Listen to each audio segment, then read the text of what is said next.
Very good morning once again to all the students of class 3. We now begin with chapter number 17. As you can see on the screen, the title of the chapter is Mapping the Neighborhood. Can you name any two landmarks around your house? It can be a temple, a hospital, a hotel, a metro station, or any building that will mark on the map where your house is.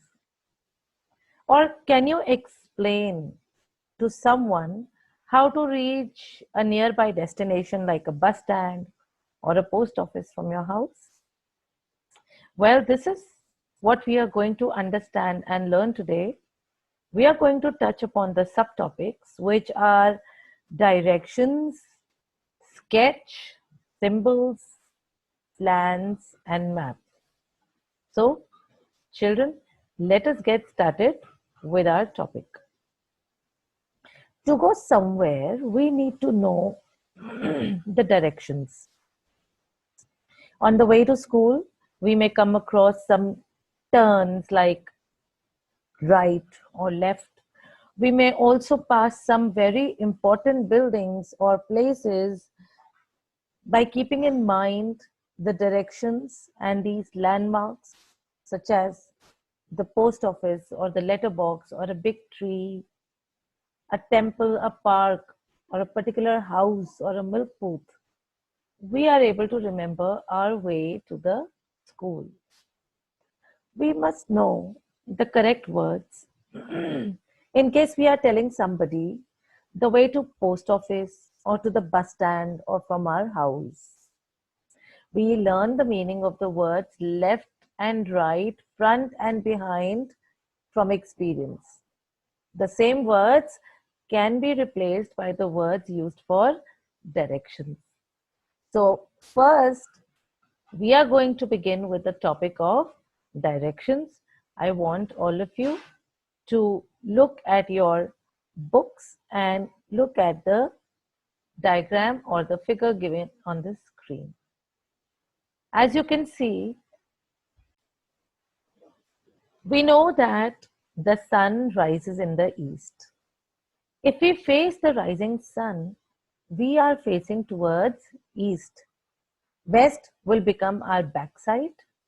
Our left hand points towards north.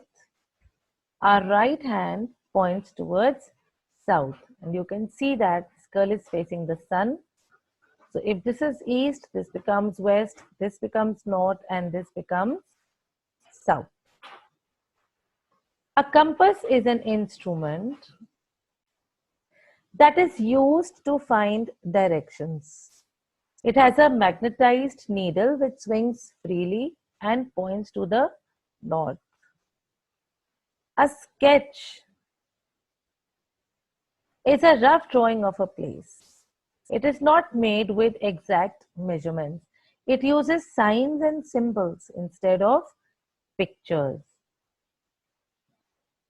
Symbols are signs or letters that represent something in a sketch or a map. We use symbols in place of actual pictures of landmarks. It is too easy to locate a place with the help of a sketch or symbols. Now, look at this picture in your book. If you see, given below is a sketch of Madan's neighborhood. It shows the different places on the way to his friend's house. So we are starting at this place, which is Madan's house probably, and his friend's house. We're reaching here. And on the way, you can see the key. The star depicts Madan's house. So, let's just, yeah. So this is actually Madan's house. And then the pink house is somebody else's house on the way. Then this is a tree. It's very obvious that this is a tree.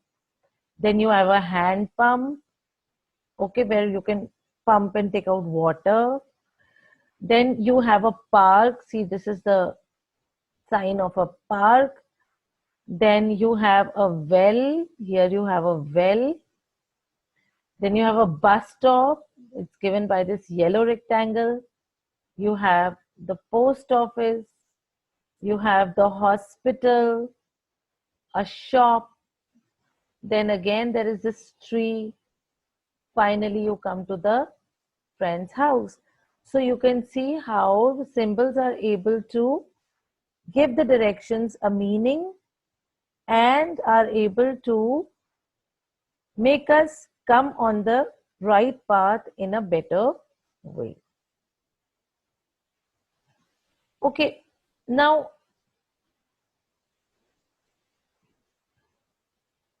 on the right hand side, if you see here,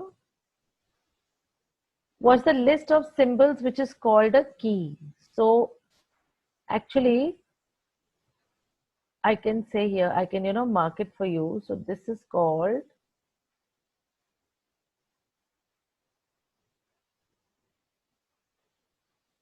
key. Okay.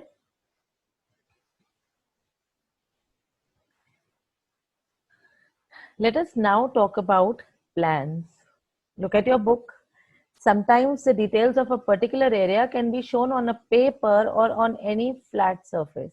It contains symbols and direction and it is called a plan. So you can here see a plan of that same neighborhood by Madan. That there was this, if you remember, the hand pump, the school, the tree, the post office, Madan's house, the hospital, the park, the shop and the trees, and then Madan's friend's house. So this is called a plan, okay, which shows on a paper the details of a particular area. It has symbols and directions also. So it is called a plan. We move on to the next subtopic, which is maps. Now, a map is a detailed drawing of a very large area. It helps us in locating the different places in that area. Since it is not possible to show the actual distances between places on a map, we use a scale where the actual distance is represented by a smaller distance. For example, a map can have a scale of, let us say, 300 kilometers to be shown in 3 centimeters. Every map has a key, which is a list of symbols used to represent the landmarks on a map. So actually, a map is accurate. It has a scale. It has been drawn to a scale. If on a map, you actually put a scale and find out the distance between two places, you will convert according to the scale, you will get the exact distance between those two places. There's an interesting fact that nowadays many people have maps on their mobile phones. They can find out the way to their destination using their mobile phones. Now, children, let us learn how to draw a map. In order to draw a map, we need to know about directions. There are 4 main directions: north, south, east, and west. On a map, the right side shows east and the left side shows west. The top shows north and the bottom shows south. So it's east, west, north, and south. To draw a map, we need to keep landmarks in mind. A simple way to draw a map would be to first take a center point, then go left or right from it and keep drawing or marking the landmarks found there. Then similarly go up, left and down. Use symbols to depict each thing, then draw a legend.